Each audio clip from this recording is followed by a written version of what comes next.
Most retirement conversations are about saving enough, but today we're actually going to look at the flip side of that. What happens after you've reached retirement? You've saved, you gotten to where you need to be, but now you just don't want to spend that money. It's a common problem that a lot of people face getting into retirement. And today we're going to talk about why it's a problem. Hey, what to do about changing that mindset if you're in the same position. Stay tuned.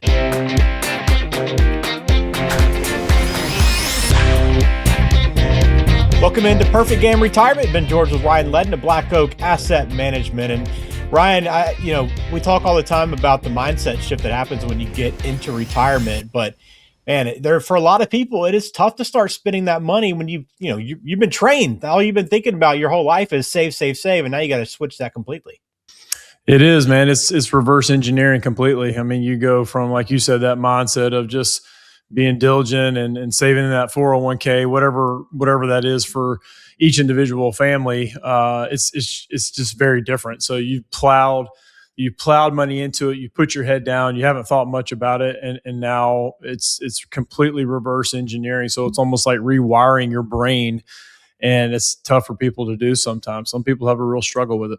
Yeah, and you might think, well, okay, I'm not spending money. That's a good thing, right? Well, it can quietly rob you of your retirement, right? And things that you've worked so hard for. You want to live and be able to enjoy that money as well. So that's what we're going to talk about today. So Ryan, let's just kind of start with why this happens. I know, on the surface, it seems pretty obvious. It's a mindset shift, but I'm sure you've had a little more experience with this. You've seen a few more reasons why people struggle in this area. Yeah, because it's that paycheck has now stopped. And so, and I say for most people now, some people are pension employees, and that's great. So you kind of continue to get a paycheck forever, which is nice. And outside of government employees, there's not many private pensions out there. So that's why, especially when 401ks and retirement plans really came around in the early 80s, it's been that constant shift to it's up to your own retirement. So it's up to your own nest egg to generate that paycheck for you. And it's very different, especially when you have pullbacks in the market. When you have a 2022, that's probably our most recent pullback. And I know we've had some in between, like tariffs last year, most recently the war going on in Iran. So, there's always going to be pullbacks. And so that even mentally affects people as well. So your nest egg is producing this paycheck, but now your nest egg is maybe currently less, depending on what year we're kind of referencing here. And so it's just tough. You're like, man, I'm still taking the same income. And so it's just a different mind shift that people are really, really sometimes struggle with. Yeah, I know there's a lot of different reasons for it, but what do you see as the biggest holdups from your experience from working with people that maybe have talked to you about that difficulty in spending? What's really holding them up? Yeah, there's a few. Definitely the biggest one is just the fear of running out of money. You have this definite amount, this finite amount that is going to produce an income for you. Now, again, we can factor in obviously Social Security, we can factor in pensions, however big or small they may be, but that nest egg is basically the generator of what that income is going to produce. And so just the fear of that depleting, seeing that account statements, either account statement or account statements, plural, going down in value. So it constantly mentally messes with people sometimes. So fear of running out of money. And sometimes it doesn't even matter how much nest egg you have. Again, we get so marketed to in our society that, hey, you have to have a certain number. You have to have 2 million to produce this. You have to have 3 million, 1 million, whatever that number may be. And I've seen people retire on significantly less. There's so many what if factors that do factor in. How much debt do you have? How much income do you need? What's your Social Security benefit? What are your pensions? What are your guaranteed income streams? So for some, the fear of running out of money may not be as a real thing, but for most, that's probably number one on the list amongst others. Yeah, probably the one you see most often as well. And, I'm curious for those that are in this position, what can we do about it? Because I think that's the biggest thing I want to try to help people out with this video is, not only to identify the problem, but, help kind of give a little guidance. So, what do you think in terms of this? So if somebody's in the spot and they kind of watch this video going, okay, what's the next step, Ryan? What can actually change to help me feel a little bit better about spending? Yeah, I mean, it boils down to, and we've harped on this either on the radio show or on this channel, this YouTube channel. You absolutely have to have a plan, a written plan, and it needs to be simplified because there's a lot of complexity, especially when you get into retirement. When you start factoring in again Social Security, how is it taxed? What kind of retirement accounts do you have? Do you have taxable? Do you have tax deferred? Do you have tax free? What do those combination of those accounts look like? And then how much income do you want? We always start with how much do you want, not how much do you need. I mean, we've been working and saving hopefully your whole life. So now you don't want to live on the bare minimum. So we want to enjoy retirement. So in to enjoy retirement, I really think it revolves around that written plan. So you have to have that. That is kind of the engine that runs everything in retirement. If you don't have that retirement plan, then it's you're kind of shooting in the dark. You're just kind of shooting, and hopefully you hit the target. Well, that's not a good retirement plan at all. And some people may be able to do this on their own, but a lot of times it takes coaching and it takes the right software to help with that. So when we do financial plans for people, we do a worst case scenario. Let's say the market's terrible for the next 20 years, next 25 years. And if they can still be successful, hopefully that gives them a peace of mind. So when we do have those years like a 2020, 2021, 23, 24, 25, when these returns are way higher than we kind of bake into our financial planning software, hopefully that gives them a peace of mind. Like, hey, when we do plans for people and we show, hey, this is what it looks like in 5 years, this is what it looks like in 10 years. And then we look back and we go, there's what we projected at 5 years, and here's where we're at from a nest egg standpoint. So hopefully just that constant education and reminding of where we started from and where we're at now, hopefully that provides a lot of peace of mind for people. But you have to have a tangible written plan. Obviously, it's I say written plan. It's mostly online, but we can print it out for them if we want to. But a lot of times we give them online access. That way they can see it. They can constantly see it and remind themselves of what we created for them. Yeah, when you talk about coaching, how much is that also about, hey, explaining and making someone feel more comfortable about looking at money a little bit differently as, hey, this is a tool, right? It's not a trophy. Hey, look at my account balance. This is, you've earned all this money and you saved all this money to help you accomplish the things that you want to accomplish, right? So it's kind of rethinking of the way you look at it.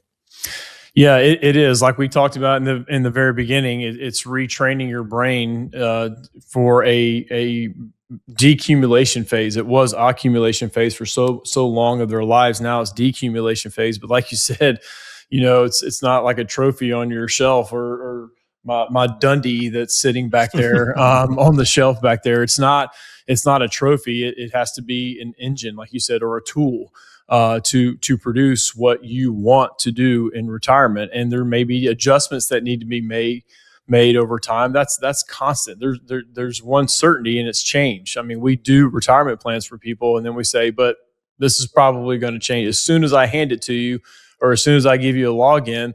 A month from now, it may have to alter. It may have to change. Hopefully not in a month from now, but maybe years out. Maybe there's a unexpected death, or maybe the other side of it, you inherit money that maybe you didn't know about, or maybe how much you were going to get. So it's a tool. It's there for a good use, but so many people they almost feel guilty, kind of going back to some of the holdups that people have. Again, running out of money is the biggest one, but sometimes it's kind of the guilt of spending that money. And that may sound crazy, like you've saved this. Why should you feel guilty about it? And it's a real thing too. Some people struggle with that. It's a guilty feeling that, oh, I'm spending this money. That money is now, boom, it's gone forever.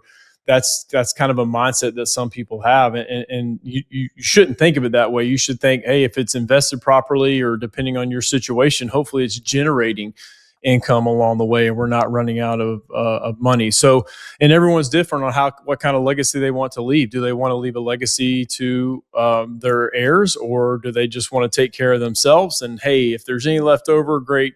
So we have some people who want to give a specific number when they retire, and we can factor that in. We can back into that number as well. So everyone's different when it comes to leaving a legacy, but we try to get people over that hump, the fear of running out of money, the guilt. of spending money, and just kind of the misunderstanding of what that income looks like now that you have saved and generated that money. It's just retraining people's mind a lot of times.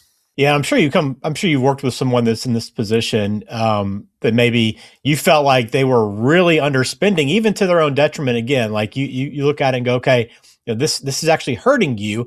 How do you handle those conversations? Is it strictly about coaching and what you've talked about already, or is it a little bit trickier to navigate?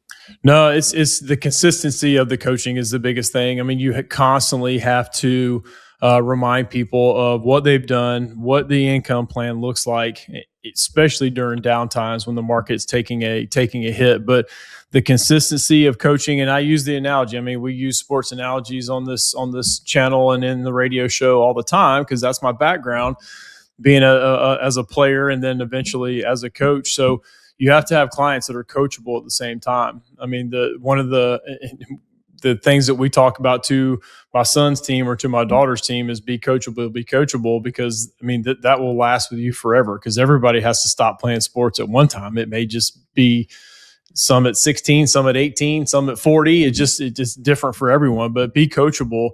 That way you can kind of listen to your coach. And again, we kind of reference ourselves as financial coaches, even though obviously we're basically financial advisors, but is constantly reminding people of this is the plan that we have set. This is kind of a very, very conservative plan, and it still works for you. Even if it's just ho hum, like kind of down the middle, you're really successful. And if the market does really well, we're not going to count on that, but if the market does really well, then you have a good bit left over. So it's okay. I have to constantly remind people, it's okay to spend it. It's okay to spend it. Had a client review not too long ago, and I had to remind them of that. I'm like, you're good. You're not going to run out of money. Now, unless you try to go buy a $4 million mansion, okay, maybe you'll run out of money, but that's not this person's lifestyle. I said, it's okay for you to enjoy this and to go. So I see him on Facebook going on trips, and it makes me super happy to see people that are finally kind of, it's resonating with them that they can spend this money and they are allowed to do so. Yeah, that's a great feeling. I know for you, that's kind of what you're trying to accomplish with them, right? And again, that's why you work with an advisor. So understand that saving is a habit, and it's a tough habit to break. Just because the calendar says, okay, now it's time to start spending that money, doesn't mean your mind is ready to follow that cue. But again, why you work with someone and why you put a plan in place. If you don't have a plan in place that gives you confidence, it helps you understand that you have the money to spend there and where that income's coming from every single month, then now is the time to reach out. And you can get in touch with Ryan too at Black Oak Asset Management. Just go to speakwithryan.com to get on his calendar. Again, all that contact info is in the show description for you as well to make it easy for you to get in touch. But reach out, have that initial conversation, just learn more about the process and what the planning looks like. And hey, Ryan is a good coach, right? He's been doing it for a while now, and he's got a good team around him. So happy to help you with that if that is something you struggle with. But we all have some issues with money at some point, right? But it's always okay to ask for help. I was going to say, a lot of times people, just from a coaching standpoint, no matter what, if it's financial, if it's a trainer, if it's weight loss, I mean, usually people benefit from some sort of coaching. And I use that term broadly, coaching, but it's usually there's an added benefit. And that's what you should see your advisor as a value add, not a cost. Yeah, absolutely. Love to do it for us here on Perfect Game Retirement. Again, thank you for watching and listening. Please subscribe if you haven't done that already. Leave a comment as well if you have something on your mind. We appreciate that support. Ryan, we'll talk to you again next week.